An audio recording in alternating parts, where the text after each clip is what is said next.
buhay. Perket at magkasama tayo dati dito, sir. Perket magkaibigan tayo dati. Hindi na pwede akong maniwala kay BP Sara at siyang pinaniniwalaan ko na susunod na magiging presidente ng Pilipinas. Dahil wala akong bilis sa presidente mo. Ano ako, tuta mo, Tito Sen, habang buhay? Kung ako'y tuta ako ng taong bayan, na mga taong may hirap na ninakawan nitong gobyernong to. Hindi ako sasama sa din sa gobyernong yan dahil ang daming nakawan dito sa gobyernong to. Hindi ko susuporta. Magandang araw po sa inyo mga banateras. Ako po si Banat Girl.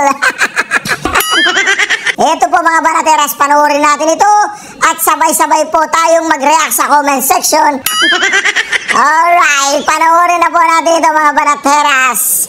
Mag-comment po kayo sa comment section at huwag po ninyong kalimutan mag-subscribe, i-like at i-share ang ating video. I am not Filipino for nothing. Mahalin po natin ang Pilipinas. Ito na po. Angkop doon sa pulisiya ng presidente nila. Walang hiya kayo? Pagkatapos, magbago daw tayo ng mend your ways. Para ginagawa kasi ni Teodoro yung paawa eh. Nagpapaawa siya, sinasabi niya na inaapi-api tayo, hindi tayo papayag. Naggagaganon siya sa mga Pilipino. Inaapi tayo. So itong mga Pilipino, talagang gusto nito nila Teodoro tsaka nito nila Tariela na yung mga Pilipino magalit talaga sa China. Kasi ito yung sinasabi niya, kakausapin ba natin yan? Minamaliit tayo? Kakausapin ba natin yan? Sinasabi ganito tayo, ganyan tayo? Hindi ba parang inaano nila yung mga Pilipino? Oo nga naman, may ma-pride ang mga Pilipino. Filipino pride nga eh. Mahilig tayo sa fried chicken eh. Oh, so yun ang propaganda nito nila Teodoro na tayong papayag. Tayo papayag, nagaganong-ganunin nila tayo. Oh, ngayon sige, hindi tayo pumayag na makipag-usap sa kanila na suppose na kung nakipag-usap ka lang sana baka may magandang development na na diyan sa mga issues na kinakaharap natin with them versus not at all, because none at all, if you didn't do anything at all, wala ka talagang resulta versus you tried. Pero dahil wala naman kayo talagang pakialam sa sa welfare ng mga Pilipino, makikipagmatigasan kayo.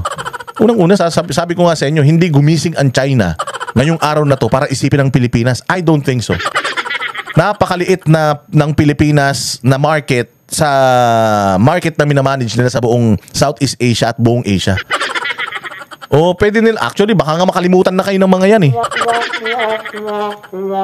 Kaya nga tayo nakikipag-close sa mga malalaking mga bansa na yan. Kaya nga tayo nangangarap magkaroon ng time, opportunity para yung ating mga produkto, yung ating ekonomiya, yung ating bansang Pilipinas mai-offer sa kanila, hindi para pag-aarihin kundi para mag-invest kayo dito. Gusto nga natin magkaroon ng mga ganong opportunity.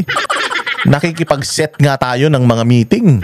Tapos andiyan ka na sa meeting, hindi mo pa kinausap. Ito naman si Teodoro. Oh, puro kayo propaganda, puro kayo paawa na binubuli tayo ganito ganyan. Sawang-sawa na yung mga Pilipino sa ganyan, yung kinakaawaan.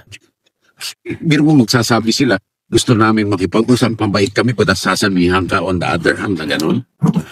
Sampal sa bukayo, kaya hindi ko tatanggapin. At sinabi ko yun sa aking intervention sa ABM-Edwards. At kinok ko ang isang tao na sinabi, resist unilateral bullying. So sinusunod lang naman natin ang sinabi. Sino nagsabi no? President Xi Jinping sa APEC. Kaya sabi niya, we must resist unilateral bullying. Eh ba't pag tayo ang nagre-resist, ayaw nila? Ba't sinasabi mo yun sa mga Pilipino? Crowd mo yan. Di sana, lahat ng mga sinasabi mo na yan, sinabi mo dun sa counterpart mo sa China. Sabi ng ng presidente ninyo, resist unilateral bullying. Oh. Itong ginagawa ninyo sa tingin namin bullying. Why? Kasi ang liit namin, kayo ang laki-laki nyo. Dami yung mga armas, kami wala, ilan lang mga barko namin. So feeling namin binubuli nyo kami. Sabi ng presidente ninyo, we must resist. We are resisting to be bullied by you. Hindi ba kung mag-uusap lang sana kayong gano'n, baka na-realize nyo, oo nga no. Kaya lang hindi you missed the opportunity na yung ito, katulad niyan, yung mga pinagsasabi mo ngayon. You could have said those sa kanya versus dito sa media natin, nasasalsalin lang yan. Na pagpalalabasin lang, nakaawa-awa tayo magdidilaan tayo ng mga sugat natin, wala naman tayong benepisyo. Hayop yan.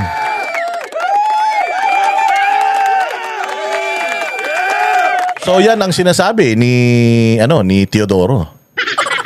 So yan ang sinasabi ni Teodoro. Ito, pakinggan natin itong Able to speak to President. wait lang. Pakinggan natin itong sinasabi naman ni Bongbong Marcos. Kabaliktaran eh. Sinasabi ni Teodoro na dapat matapang tayo. Sinasabi ni Teodoro na dapat firm tayo, di tayo dapat nagpapabuli. Pero ito si Bongbong, parang lumalabas doon sa ASEAN na hindi naman dapat pag-usapan yung issue dyan sa South China Sea. Kasi yung mga issue ng South China Sea dapat yung pinag-uusapan talaga closed door eh.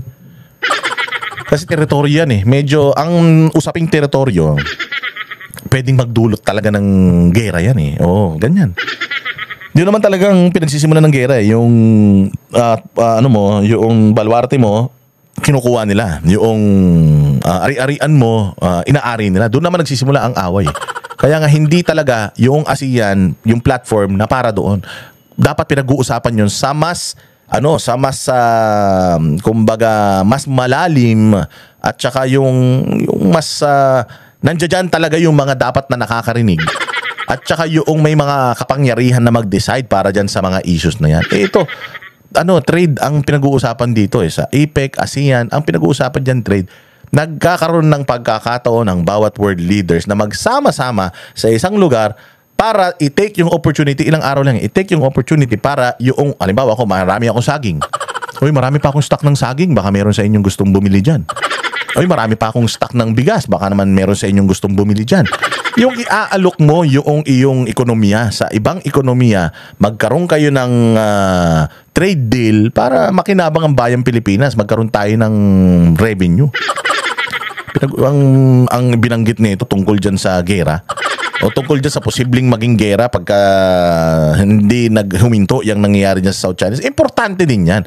Pero yun nga, hindi yan yung purpose noong ASEAN Summit.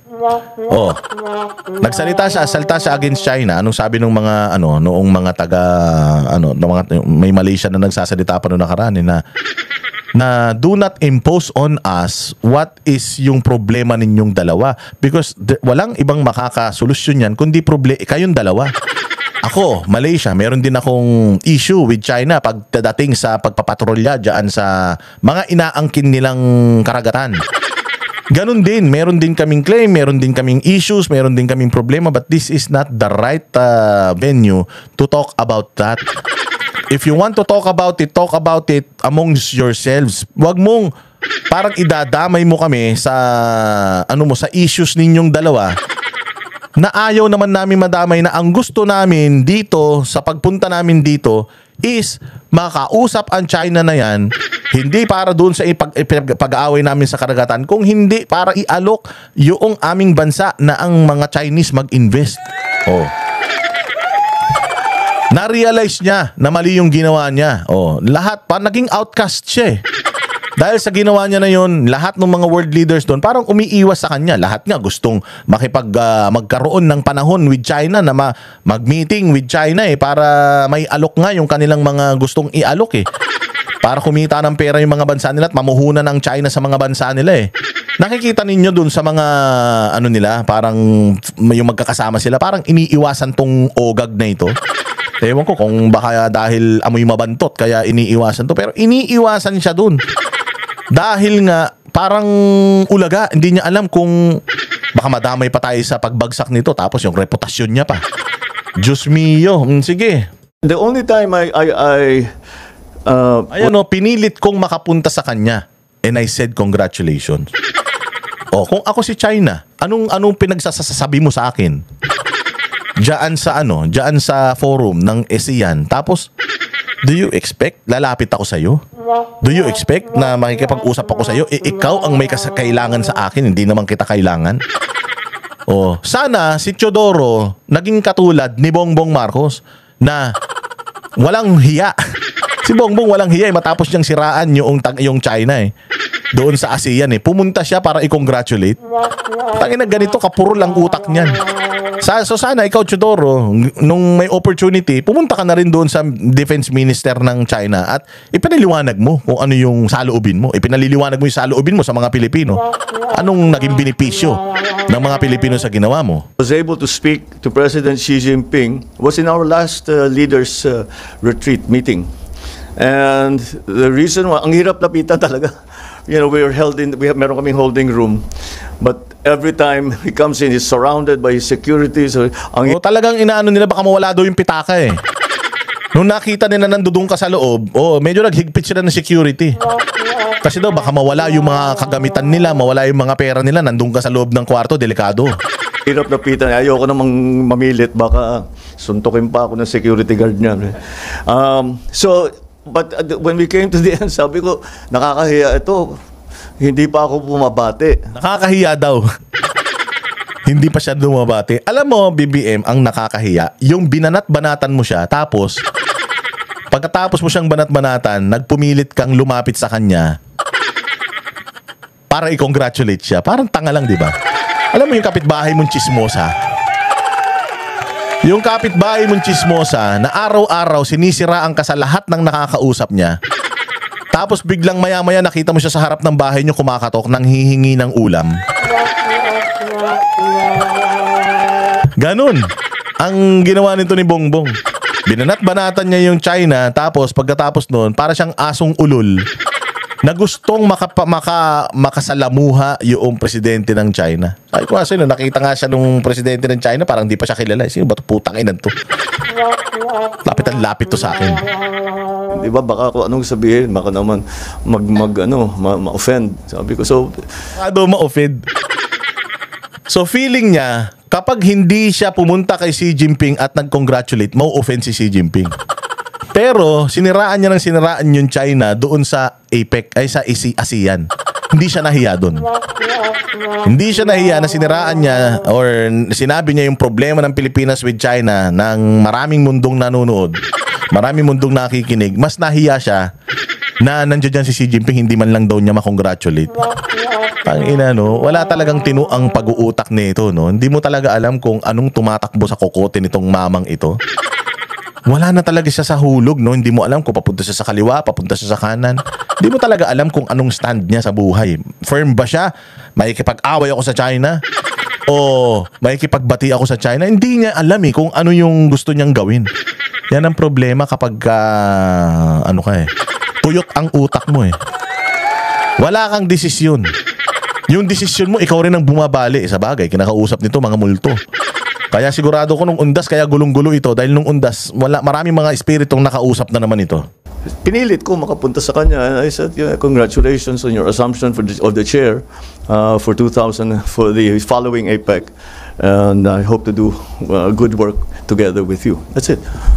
You hope to do good work together with me? In front of the ASEAN countries, you're saying bad words against me? Paano yun? Dito mo talaga makikita na wala talagang direksyon si Bongbong Marcos. Yung kanyang utak, di niya alam kung ano ba talaga ang priorities niya.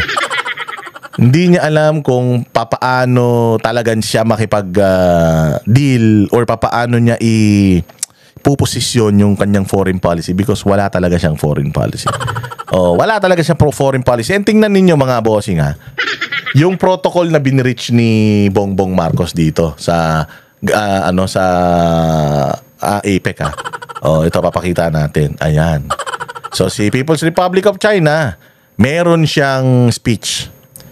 So dito sa instance na ito, mga bossing, ang bida dito si Korea at saka si China. Bakit? Kasi nga itatransfer yung yung pag-host ng APEC from Korea to China. So silang dalawa importante. Silang dalawa lang importante. Ang programa, ipapasa ko sa'yo, tapos ikaw, magsasabi ka ng saloobin mo, and then magkakamayan tayong dalawa. Yun ang protocol. Pagkatapos nun, focus na ulit sa ibang agenda. Kung sakali man gusto nating i-congratulate ito, we can just do it diplomatically, like sa mga diplomatic channels pwedeng tumawag ka, oy, by the way, sir, congratulations. Pwedeng kapag mag-set ka ng meeting with him and congratulate him personally. Pero etong ginawa ni Bongbong Marcos dito is really a breach of protocol. Hindi dapat ginagawa ng mga ng mga leaders yan to approach a fellow leader ng wala sa plano. Kay Pangulong Duterte noong siya ay presidente, merong protocol na sinusunod. Kahit nga kamag-anak, kahit nga mga anak close na yan, anak na yan may sinusunod na protocol. Dito, may protocol na sinusunod. Pero dahil yung presidente natin wala talagang utak, wala talagang delikadesa, at wala talagang paninindigan, tingnan ninyo yung ginawa niya dito.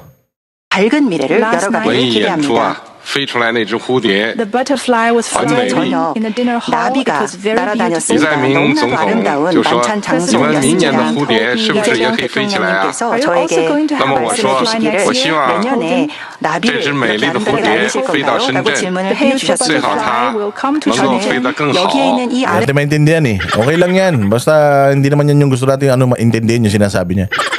Kasi maraming translation. May Chinese, may English, may sabay-sabay. 나비가 甚至会唱歌 신진까지 谢谢大 날아와 家 sing for us. 노래까지 하면 좋겠다라고 말씀을 드렸습니다. 감사합니다.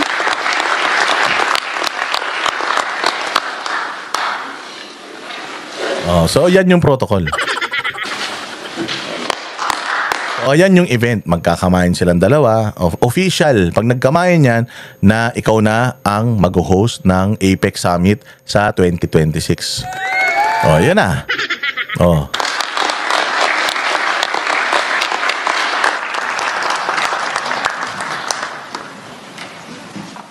Yan. So, ganun lang. Tingnan nyo ang mangyayari. Diba, putang epal mo. Ang epal mo, hindi iyan yung hindi ito yung, at saka parang hindi pa siya nagpaalam, basta na lang siyang gumano. Paano kung may dalang kutsilyo to? Hindi stable ang utak nito Paano kung biglang kinagat nito si Xi Jinping? Kasi galit ka sa akin tas biglang lalapit ka sa akin. Paano kung epal talaga? Umepal siya doon sa ASEAN, tapos dito, umepal din siya. Instead, umepal-epal ka na ganyan, Bongbong Marcos. Alam mo, palaguin mo yung ekonomiya ng Pilipinas para maging interesado yung mga world leaders sa'yo. Para ikaw ang pupuntahan nila, hindi ikaw ang pupunta sa kanila. So nagulat yung yung nasa likod na siguro translator yan ni Xi Jinping. Nagulat kasi hindi dapat lumapit talaga si Bongbong Marcos sa presidente nila Sobrang delikado ng buhay niyan Ang daming kalaban niyan dahil nga napakalago ng ekonomiya nila. Kaya maraming may gusto na bumagsak yung China Galit pa ang Pilipinas sa China. Bakit biglang lumapit ka diyan para makipagkamay? Napatayo, nakita niyo yung tayo nung nung parang assistant ni Xi Jinping, parang gustong suntukin si Bongbong. Anong ginagawa mo? Napaka-epal mo. Ang dapat magkakamayan yung Korea at saka China. Hindi ka dapat tumakbo dyan. Ang dami niyang dinaanan ng mga world leaders para makarating kay China. Yung katabi nga Vietnam Katabi na Vietnam ni hindi nga lumapit kay Xi Jinping para gawin ito So nakakahiya talaga itong si Bongbong Marcos na parang aso na matapos mong araw-arawin, siraan ang China, epal ka na ganyan. Nakakahiya parang alam mo yung may nakita kang artista, hindi naman kayo close, tapos lalapit ka doon, makikipagkwentuhan ka bigla-bigla. 네, 잠깐 대기해 주시기 바랍니다. Yes, please wait Di ba? for a moment. 네. Please wait for a moment. Kasi dapat meron pang mangyayari after nung kamayan ng Hong Kong ay ng Korea at saka nung China, may susunod na parang program Pero nahamper yun. Nahamper yung program na yun. Hindi nila naisunod kaagad yung susunod na dapat na gawin dahil may umepal. May pumunta ron, lumapit, napigilan yung programa dahil sa ginawa niya. Nakakahiya yan. Tingnan niyo kung gaano kalayo yung nilakad niya. Ilang bansa yung mas malapit kay Xi Jinping na hindi naman kumamay sa kanya kasi pag natapos yung programa na yan, di ba? O doon, magsisitayuan yan mga yan, magkakamayan yan, yun yung opportunity mo para kumamay. Hindi yung putya yan, epal ka, tumayo ka na kagad, lumakad ka, ilan yung nilaktawan mong bansa para makarating ka lang sa tao. Gulat na gulat yung tao nung nagawa nito. Oo, hindi sumusunod sa programa. Paano? Walang laging lutang. Walang laman ng kokote. O, di ba ulitin natin yung ano na yan. Yan o.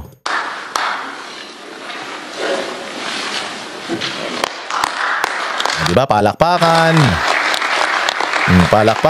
photo ops, historic, transfer, upo, tapos may susunod na i-announce. Biglang may lumapit. Putang ina niyan. Hindi naman yan yung panahon para dyan, pero epal. May lumapit. Napatayo yung teka, ba't mo siya kinakamayan? Huy, ano ka ba? Kinakamusta ka lang pala. Please wait for a Diba? minute. Please wait for a minute, sabi nung announcer. Nakakahiya, no? Sobrang nakakahiya itong ginawa mong to. Sa totoo lang. Akala nung ibang mga dilawan tae, tsaka nung mga defender niyang mga loyalista nga, naglakas ng loob si Pangulong Marcos para lumapit. Gago.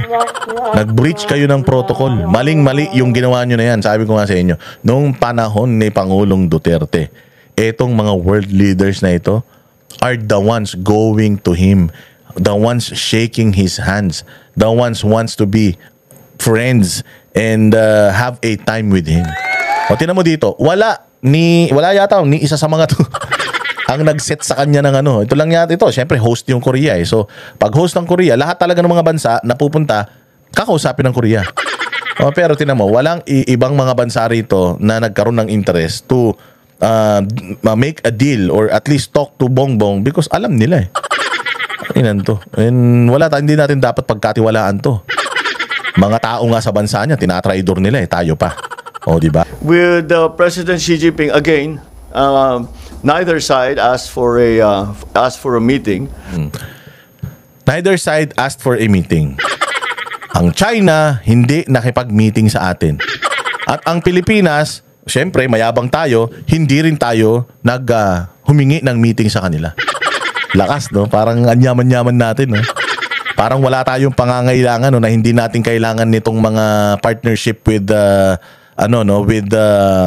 mayayaman na mga ekonomiya na bansa. Sabi ko nga sa inyo, Malaysia, Indonesia, ang yayaman na niyan. Singapore, sobrang yayaman na niyan. Japan, ang yayaman na niyan. Korea, ang yayaman na niyan. But they still want to have time para kay Xi Jinping to talk kung ano pa ba yung mga pwede nilang mapag-usapan in terms of mapalago pa yung partnership at yung ekonomiya ng bawat isa. Tapos ito sasabihin mo na neither ako at saka ang China nag-request na time para mag-usap. Kasi wala naman kaming pag-uusapan Wala naman pala kayong pag-uusapan. Ba't ka pa nagpunta dyan? So nagyayabang na naman to. Because anong pag-uusapan namin, this is not the time or the place to talk about the West Philippine Sea. Yun naman pala bakit dun sa ASEAN na hindi rin daw yun yung panahon para pag-usapan, pinag-usapan mo? You will not achieve anything for having a meeting about that. Kasi yun lang naman. You do not have wala ka daw ma-achieve. Kung pag-uusapan nyo dyan yung tungkol sa West Philippine Sea. Hindi, sa totoo lang, hindi. Kung nagkaroon kayo ng one-on-one meeting dyan, kasi wala naman kayo talagang chance para magkausap, magkita, yan na yung chance para magkita kayo Lahat ng opportunity gagamitin mo to talk to the people na you want to have a connection with. In terms of South China Sea.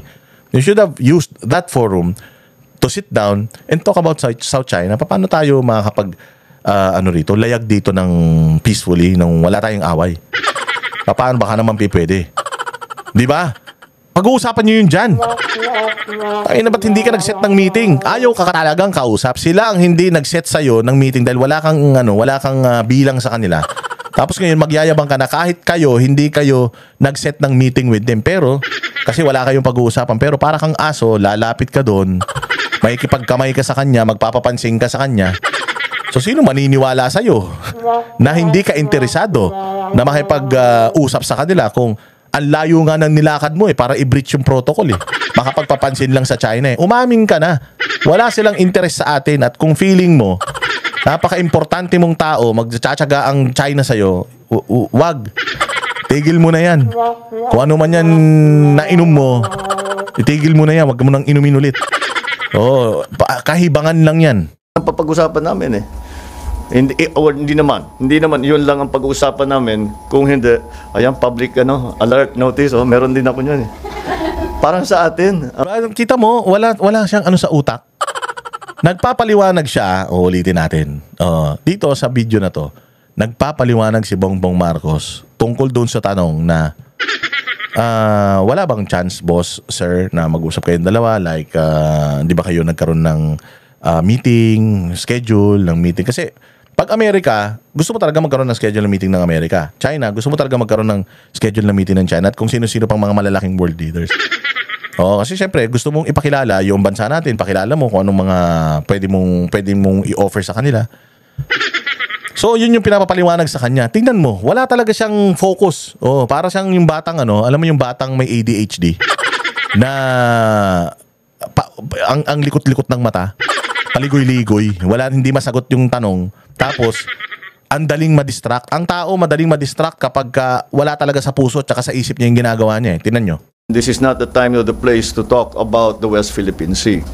You will not achieve anything for having a meeting about that. Kasi yun lang naman ang papag-usapan namin Hindi naman yun lang ang pag-uusapan namin. Kung hindi, ayan, public alert notice, meron din ako niyan Parang baliw, no? Pinag-uusapan nila yung China. Wala naman kami pag-uusapan ng China ay, may pag-uusapan pala kami. Tapos biglang narinig niya yung alert, yung tong sa cellphone, di ba? Pag ganyan may bagyo. Gumaganon. Na-distract na siya. Ako din may ganyan. Ang ilan yan. Ang pinag-uusapan natin yung China, tapos napunta sa alert ng cellphone niya. Ganito kalutang to. Itong maman to. Parang sa atin, akala mo babagsak na yung langit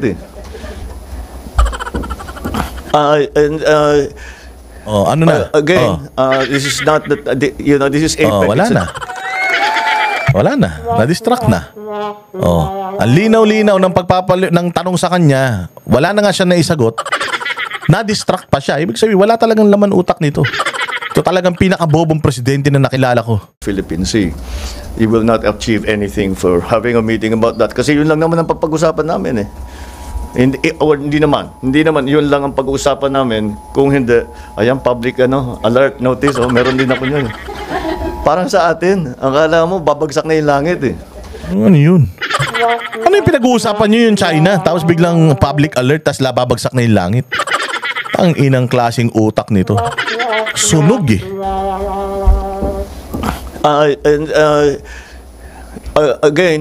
this is not this is APEC. It's an economic meeting. We don't really talk about such issues. In ASEAN, pwede pa. These political issues. That's why I always bring it up. Grabe, no? Wala sa focus. Lutang pa to kay Lenny. Ang hirap nun, ng transition. Mayroon kang nine-explain, tapos hindi mo ma-explain. Nung tumunog yung cellphone niya, nawala ka na lalo. Nawala ka na lalo sa focus. Hayop ka talaga, BBM. Kahit kailan. Classic ka talaga. Ito, pakinggan naman natin yung yung rally. Yung rally yung rally na gaganapin daw sa 30 ng Nobyembre. Malaki ang rally daw yan. Of course they will. Ano nakakatawa kasi? Tinanong siya. Ano masasabi mo, sir, doon sa siniset na malaking rally? Kasi yung rally na yan, syempre, pag nagrarally ang tao, kanino nagrarally? Nagrarally ang tao para mayroong iparating sa gobyerno. So pag nagrally ang tao na may gustong iparating sa gobyerno, ano ba yung main na gustong iparating ng mga tao sa gobyerno? Corruption. Sawang-sawa na sila sa corruption and so on and so forth. So in terms of corruption sa gobyerno, sino ang dapat na pinapanagot dyan? Presidente. Kasi yung presidente ang pumayag sa corruption ng 2025. Presidente ang pumirma doon sa mga napakaraming mga insertions. So magkakaroon ng rally. Anong gagawin? Tatawanan.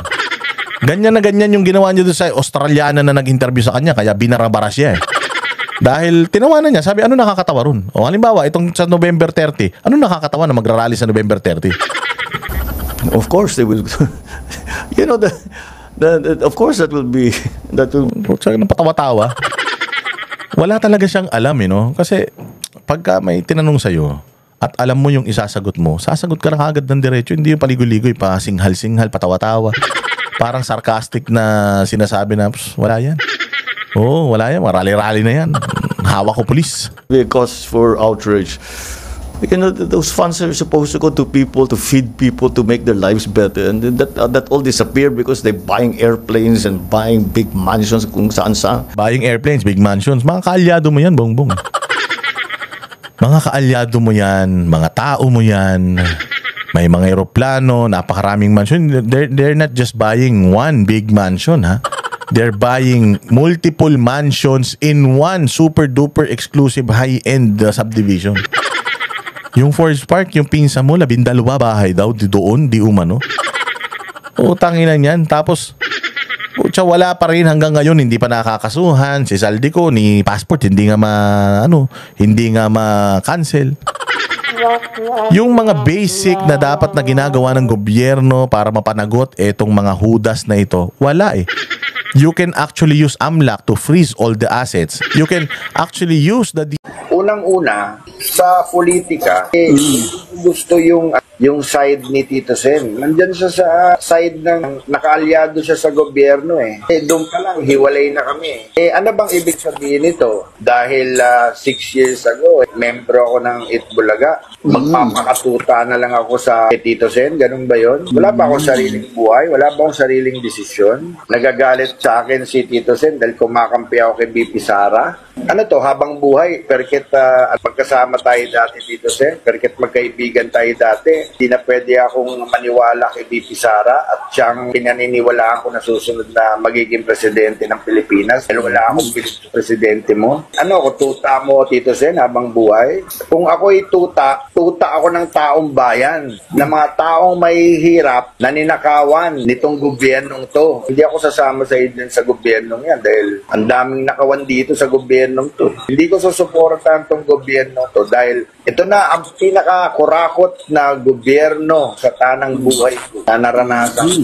Tapos wala pa nangyayari. Tapos susuportahan ko kayo dyan. Hindi, dito ako kay BP Sara, dito ako sa DDS. Magdedeklara na akong DDS. Mag-a-apply na akong senador dito kay BP Sara. Titiket na ako para kung manalo ko pagdating ko sa Senado. Sige, doon kami ni Tito Sen.